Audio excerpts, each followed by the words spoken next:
Ya, shalom. Saya mau minta pemusik, boleh bantu saya lagi. Ya, sudah ada waktu yang dikasih ke saya, tapi saya mau nyanyi dulu satu lagu lama. Ya, sebagaimana yang saya bilang, saya nyanyi Bapak Ibu dengar saja. Gak usah melo-melo. Ya itu caranya itu ya, saya selalu bilang. Kadang kalau saya nyanyi itu masuk sebelum waktunya, nanti saya tahan. Ada saatnya saya belum masuk, saya sengaja tahan nanti ngejar. Jadi kalau saya cara nyanyinya begitu, lalu Bapak Ibu dengan cara flat yang biasanya menurut ketukan, jadi kita kejar-kejaran.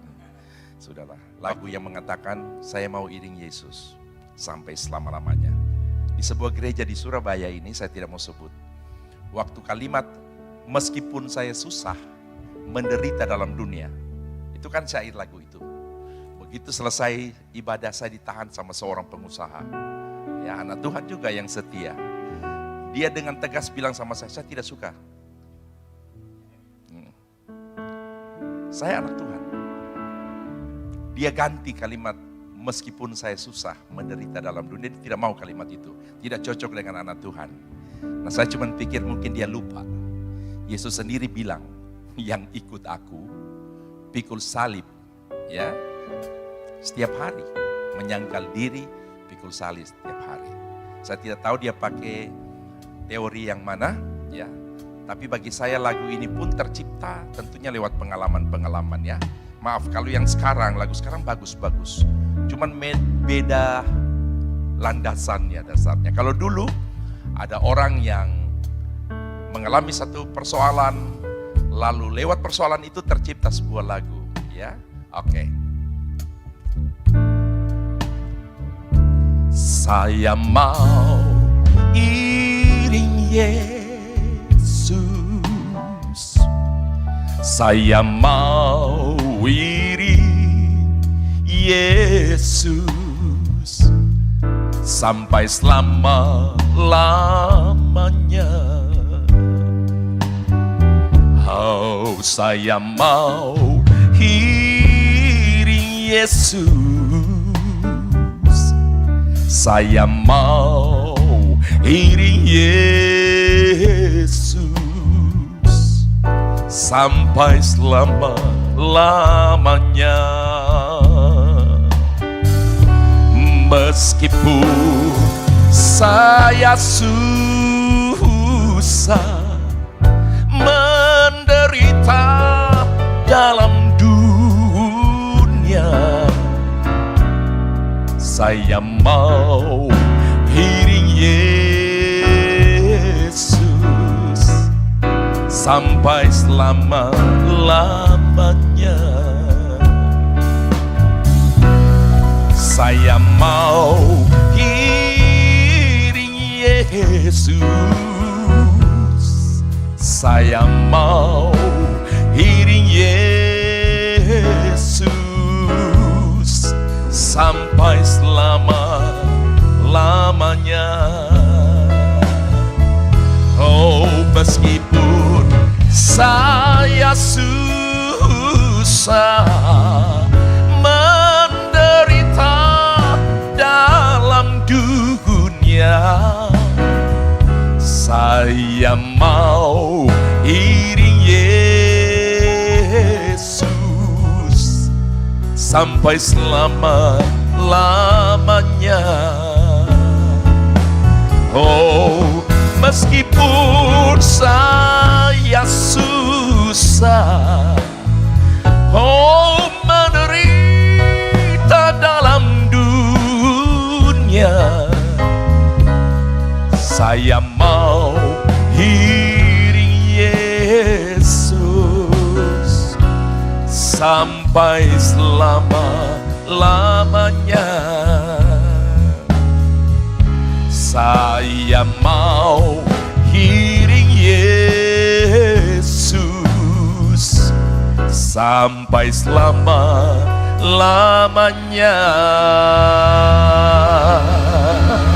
Amin.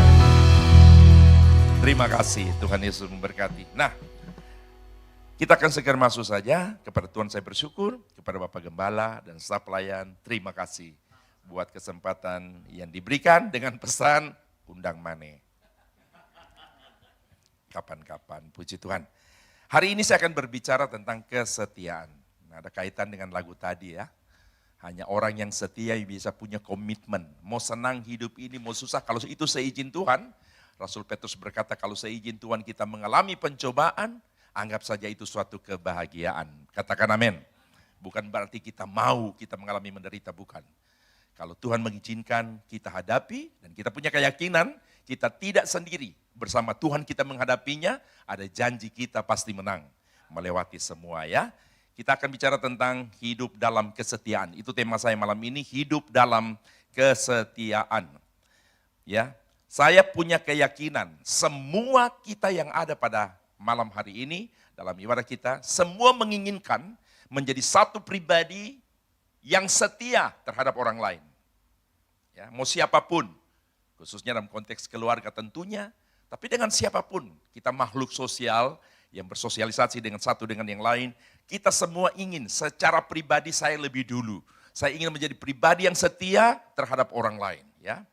Hal yang kedua, kalau tadi kita menginginkan kita menjadi pribadi yang setia terhadap orang lain, kita tentunya mengharapkan juga supaya orang lain berlaku setia juga terhadap kita. Yang setuju bilang amin.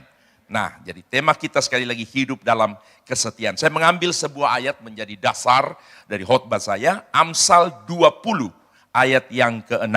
Saya ingin kita semua membacakan ayat itu. Amsal pasal yang ke-20 dan ayat yang ke-6.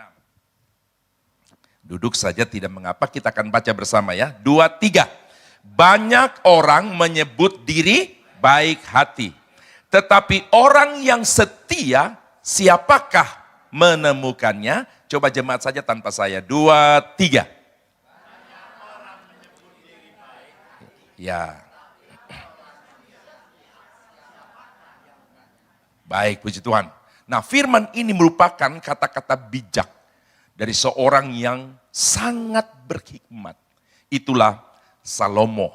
Ya, saya tidak akan banyak karena waktu yang diberikan kepada saya ini, saya berusaha untuk bisa mentaatinya. Belum lagi kepotong waktu nyanyi tadi.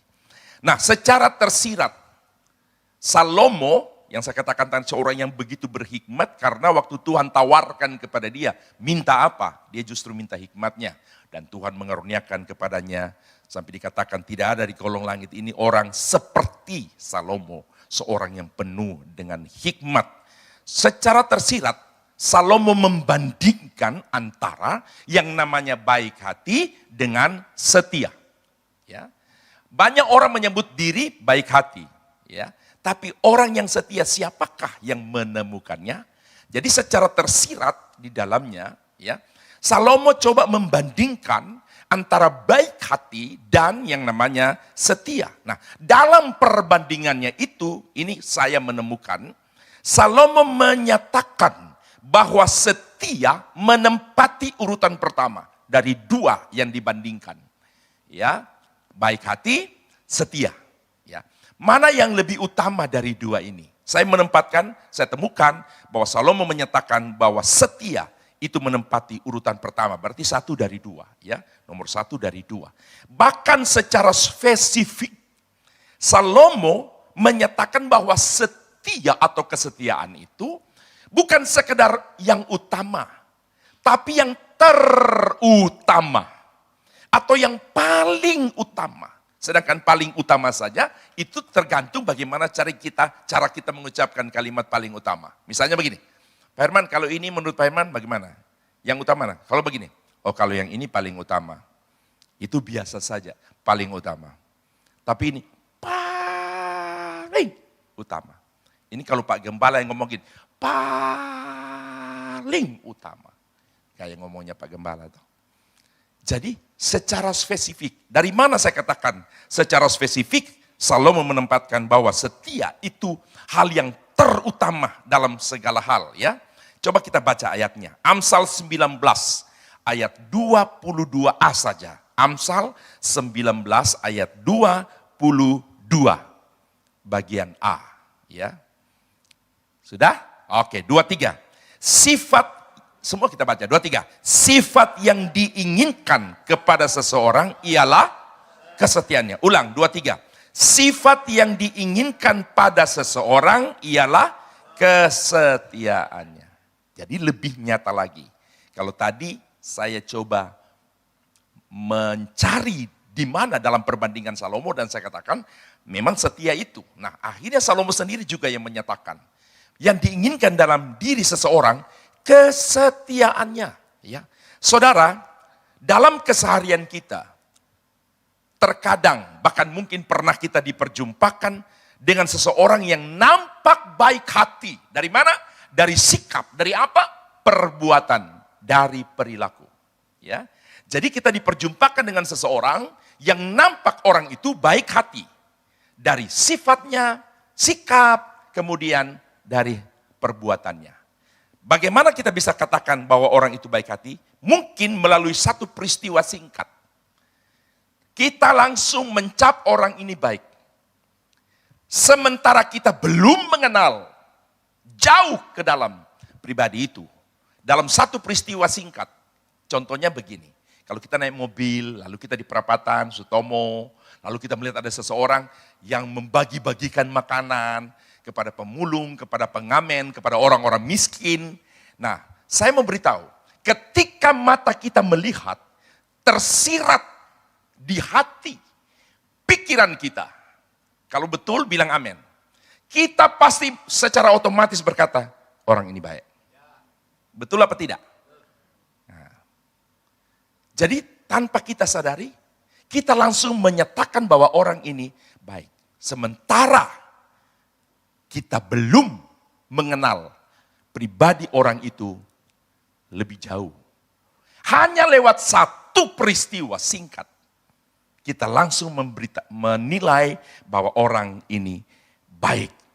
Saudara, menilai seseorang dalam hal kebaikan dulu ya, kan ada kebaikan dan setia. Dengan cara seperti itu, hanya lewat satu peristiwa, dalam waktu yang sangat singkat, itu sesuatu yang sifatnya objektif. Jadi seharusnya satu penilaian itu dinyatakan objektif kalau kita punya waktu panjang dalam rangka menilai seseorang, barulah itu secara objektif. Jadi kalau kita langsung dalam satu peristiwa kita katakan baik, saya katakan itu menilai secara subjektif. Jadi tidak pada dasarnya, ya, tanpa didukung oleh adanya pembuktian-pembuktian, ya, ke sana. Alasannya adalah apa? Kenapa kita butuh waktu panjang dalam menilai hal kebaikan seseorang? Karena dalam waktu itu, dalam waktu yang saya maksudkan butuh waktu panjang, kita bisa melihat dari dekat, lalu kita bisa menilai apakah yang diperbuat itu sifatnya itu konsisten atau tidak. Ya, apakah seterusnya ada kelangsungan dari apa yang pernah kita lihat, atau hanya satu peristiwa sesaat saja. Nah, saudara yang saya kasihi, jadi alasan kita butuh waktu panjang itu dalam hal menilai seseorang itu baik atau tidak. Kalau untuk menilai kebaikan seseorang butuh waktu panjang dan pembuktian nyata, sesuatu yang konkret. Terlebih lagi dalam hal kita menilai kesetiaan seseorang. Kalau tadi saya sudah mengatakan, kesetiaan menurut Salomo itu di atas daripada sekedar baik hati. Kalau untuk melihat kebaikan seseorang saja butuh waktu panjang dan pembuktian-pembuktian yang nyata, terlebih lagi dalam hal kita menilai kesetiaan. Sampai-sampai saya tulis begini, berdasarkan firman Tuhan yang ditulis oleh Salomo, maka setia, dia berada setingkat di atas baik hati. Dalam ungkapan yang lain berkata begini, orang yang baik hati itu banyak. Tapi yang namanya setia, berarti kebalikannya. Maaf, saya mau pakai istilah sedikit. Kata orang baik itu banyak. Tapi orang setia itu kurang. Senada dengan satu ungkapan yang berbeda. Walaupun beda hal ya. Tapi saya pernah dengar saya pernah baca, ini terkait dengan orang pinter dan orang jujur. Orang pinter itu banyak, orang jujur kurang. Di Jalan Kusuma Bangsa kalau saya tidak salah, ada satu kantor di situ, namanya Bapak Hartono pimpinannya, dia pernah sponsorin saya 2 kali album, rekaman dulu. Saya suka layani hari Jumat di situ dulu. Lalu sempat dia bercerita kepada saya, Pak Herman, kalau di kantor kami ini kami terima karya apa? Orang-orang yang melamar, cari karyawannya, kami tidak cari yang sarjana. Saya bingung. Saya bilang, loh, terus gimana Pak Hartono? Iya. Jadi kami cari yang lulusan SMA. Oh gitu. Kenapa Pak? Terus untuk apa mereka kuliah kalau Bapak tidak mempercayai? Dia pakai itu kalimat. Orang pinter banyak. Tapi orang jujur Pak, itu yang kurang. Memang mereka lepas dari kuliah, memang tidak digeneralisasi. Tidak dicap semua sama bahwa orang yang sarjana itu begitu, tidak. Mungkin terlalu banyak yang dia ketahui tentang hal itu. Sampai dia bilang begini kepada saya, kalau orang lulusan dia sarjana Pak, itu memang pinter, ilmunya pinter. Tapi dia pinter juga mengelabui, pinter mempengaruhi temannya untuk unjuk rasa. Jadi kami pakai saja lulusan SMA. Nanti di sini baru kami didik. Tugas apa yang dia harus kerjakan. Saya sampai berpikir, sampai seperti itu. Jadi ini fakta, realita. Orang pinter banyak, tapi orang jujur itu kurang. Nah, dalam konteks saya, baik hati dan setia.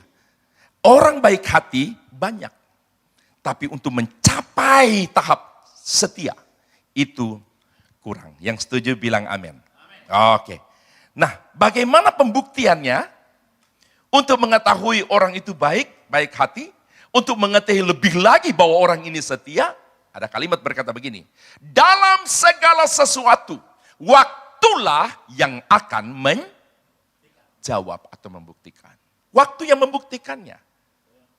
Ya, dibuktikan itu jawaban. Kalau ada suami istri, mereka menilai seseorang, lalu beda isi penilaian.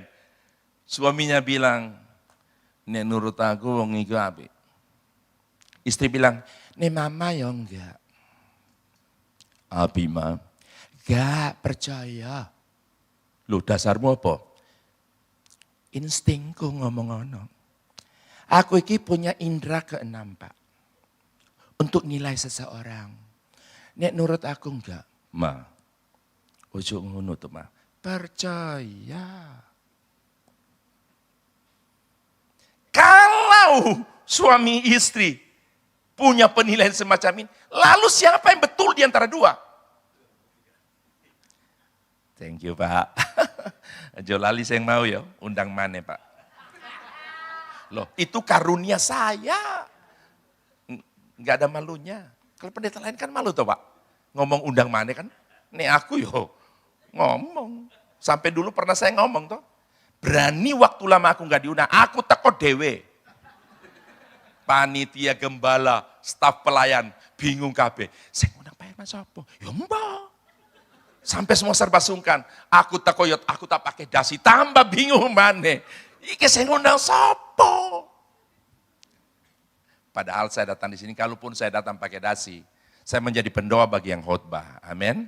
Ya, bukan saya ambil porsinya dia. Ya, ini sekedar intermezzo saja. Haleluya. Soalnya saya akan khotbah 2 jam. Enggak ada aminnya. Ya. Tenang saja Pak, saya tahu kapan saya harus berhenti. Waktulah yang akan membuktikan. Coba semua katakan, dalam segala hal, waktulah yang akan membuktikan. Oke. Seseorang baik hati atau tidak, semua akan teruji oleh waktu. Oke.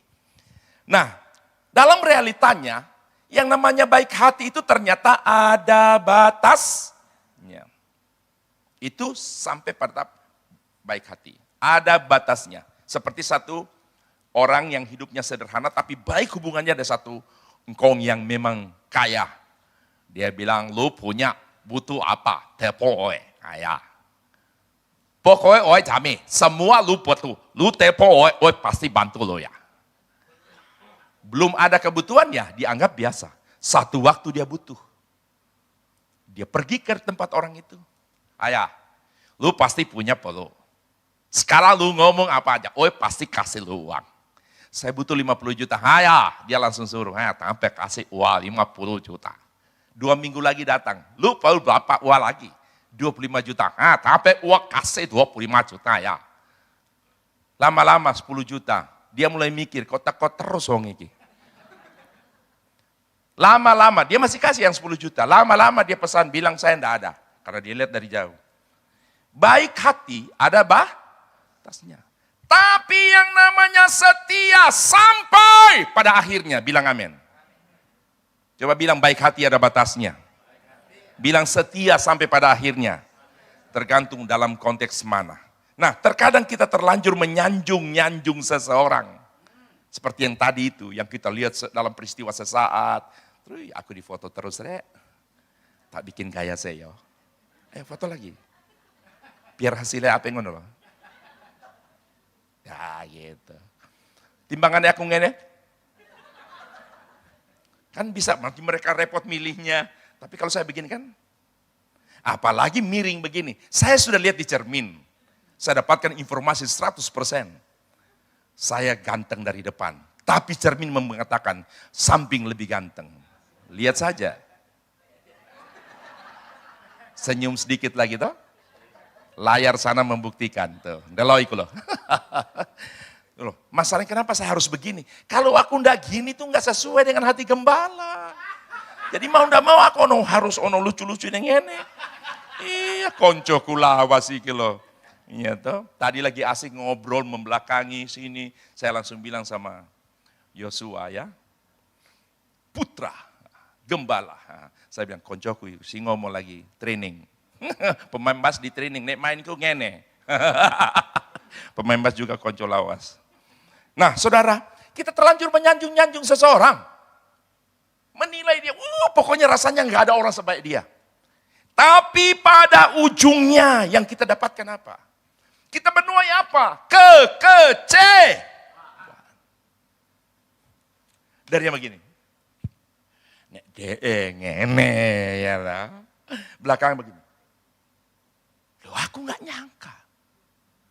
Ternyata dia kok ngene lho. Kayak ngono lho. Aduh. Ini aku rota kok biyen. Ya nggak mungkin aku koncoan mbek dhek. Lah iya toh. Aduh aku nggak sampai mikir. Tapi pikir Pak Herman iku apik. Ternyata iya. Dalam konteks pertemanan kita loh, sudah teruji oleh waktu. Dulu khotbah, saya jadi WL-nya. Seng khotbah ini Bapak Gunawan, Bapak Gembala. Waktu itu baru saja peralihan dari dunia sana ke sini. Khotbah di rumahnya Pak Agus ya, rumahnya itu besar, lampunya itu. Pokoknya kalau kita lihat dari jauh mirip kapal, karena mereka juga punya kapal. Jadi dibikin model kapal gitu. Ini kesaksiannya Bapak Gembala. Karena saya sudah jauh lebih dulu melayani. Maksudnya gini, loh ternyata Pak Pendeta aku jauh lebih senior. Masa DS yang WL aku seng khotbah. Jadi rasa bersalah saudara-saudara ya. Nah itu yang sampai sekarang ada di hati Pak Gembala. Makanya tiap ketemu saya itu selalu dipeluk itu. Tahu bahasanya itu. Itu rasa bersalahnya itu rasanya akan terhapus oleh. Yonggala, saya tahu. Saya bilang sama ini anak yang tadi sama saya itu orang dari Sulawesi. TC, baru sampai 2 hari lalu, praktek di kita untuk nanti persiapan sekolah Alkitab, di Batu Malang lagi. Saya bilang sama dia, nanti kamu lihat ya, saya sudah bilang di jalan, dan terbukti tadi. Saya bilang, kamu lihat gembalanya nanti ya. Kalau ketemu pasti begini, haleluya. Nah ternyata sebelum gembalanya, anaknya sudah lebih dulu, wah langsung rangkul saya. Itu anaknya. Akhirnya datang gembalanya langsung merangkul. Enggak cukup kanan toh, kiri juga. Yo aku yang mau saja. Ini no yo sopo enggak kelem rere. Ya. Jadi kita terlanjur menyanjung seseorang. Ujungnya kita yang kita tuai kekecewaan. Dari kenyataan yang ada, kita tidak bisa mengukur, menilai baik kebaikan hati orang, kesetiaan seseorang dalam waktu yang singkat, ya, atau dalam 1-2 perbuatan nyata yang pernah kita tahu. Ya, sebagai contoh dalam Alkitab, siapa orang yang memang setia? Nah, ini bukan kebetulan ya, anak gembala bernama Yosua. Saya angkat ini bukan karena tahu anak gembala, ini sudah saya buat bahwa contoh konkret dalam Alkitab orang yang setia itu Yosua. Saudara, dalam kurun waktu panjang 40 tahun dia setia, dan saya yakin Yosua adalah satu pribadi yang disukai orang. Kurang lebih sama dengan saya ini. Waduh, haleluya. Di mana-mana orang bilang kami menantikan Pak Herman. Loh, ini realita di luar loh ya. Entah terserah saudara nilai berbeda, ya itu hak saudara. Tapi mungkin bawaan saya yang begini, ya, sampai saya bilang saya 60 tahun orang gak percaya. Masa Pak Herman? Iya, alah. Seperti itu, ya. Yosua ini pribadi yang disukai, saya yakin.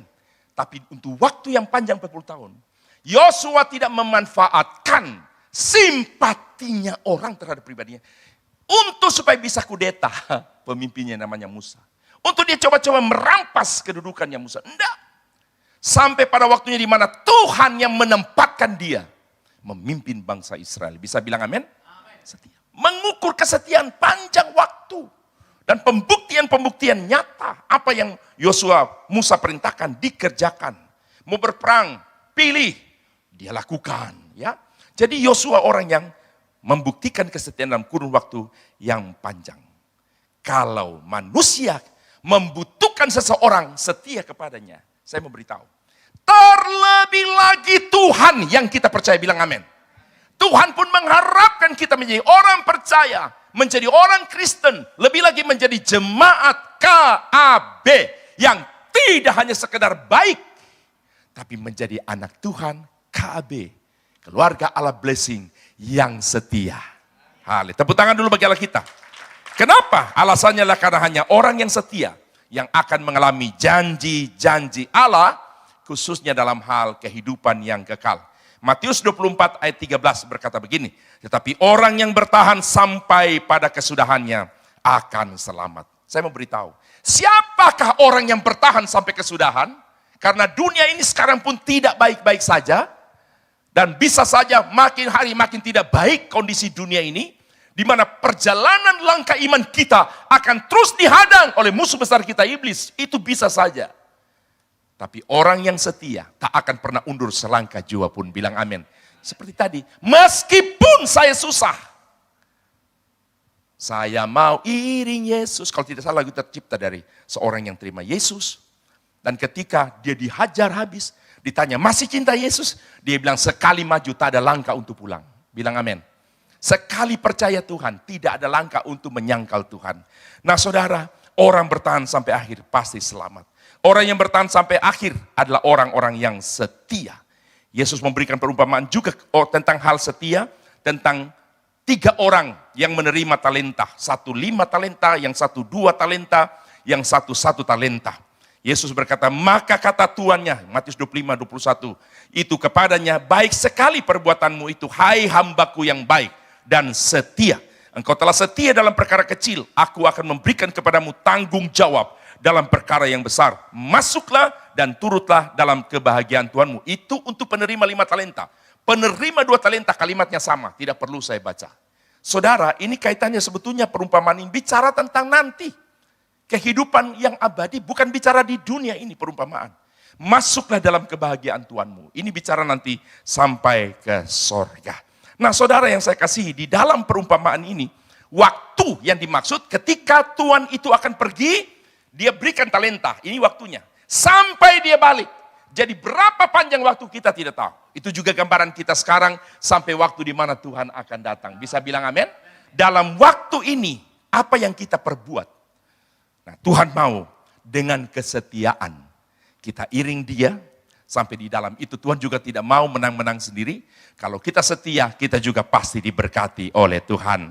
Sekali lagi tepuk tangan bagi Allah kita.